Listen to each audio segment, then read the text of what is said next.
Sur TF1, Emmanuel Macron a été interrogé par Sophie Binet, secrétaire générale de la CGT. Et rapidement le ton est monté entre les deux. Le 13 mai 2025, Emmanuel Macron a participé à une interview sur TF1 avec Gilles Boulot et Sophie Binet, secrétaire générale de la CGT. Le débat s'est enflammé sur les retraites et l'égalité salariale, Sophie Binet affirmant que les femmes gagnent 25% de moins. Emmanuel Macron conteste ces chiffres, soulignant que l'écart salarial est lié aux carrières, et non à une discrimination directe. Ce mardi 13 mai 2025, Emmanuel Macron avait donné rendez-vous aux Français lors d'une interview télévisée sur TF1. Aux côtés de Gilles Boulot, le président de la République a ainsi reçu plusieurs invités pour répondre à des questions essentielles au pays.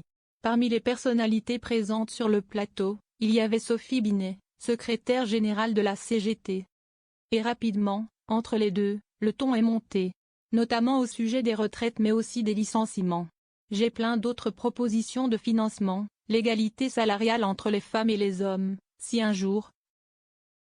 Enfin, les femmes étaient payées 25% de plus, cela déclencherait des cotisations supplémentaires et donc ça permettrait de financer l'abrogation de la réforme, lance ainsi la syndicaliste. Emmanuel Macron rétorque alors, vous avez raison que plus on ira vers l'égalité, ce sur quoi on se bat depuis 7 ans avec les index, les mesures. Mais pardon, votre chiffre là aussi est faux. Ce n'est pas vrai que pour un même emploi, un même salaire, il y a 25%. L'écart est lié à quoi? Les carrières. Le chef de l'État prend la syndicaliste à témoin, vous le savez très bien. L'emploi, le temps de travail subi, etc. donc ce n'est pas un. Ce n'est pas d'un coup de baguette magique, rétorque le président de la République, largement agacé par les propos de Sophie Binet. Mais la syndicaliste n'en démord pas, la loi n'impose pas un salaire égal pour un travail égal, elle impose un salaire égal pour un travail de valeur égale. Le mari de Brigitte Macron insiste lui aussi de son côté, donc ne dites pas aux gens que cette solution marche. Mais non, ce n'est pas vrai.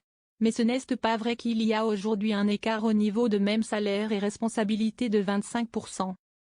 Sophie Binet demande alors de punir les entreprises qui ne proposent pas des salaires égaux entre les femmes et les hommes. Les femmes gagnent 25% de moins. Et si vous sanctionniez les entreprises qui discriminent les femmes, ça permettrait de financer notre système de retraite, lui lance-t-elle. Mais là encore, Emmanuel Macron reste sourd.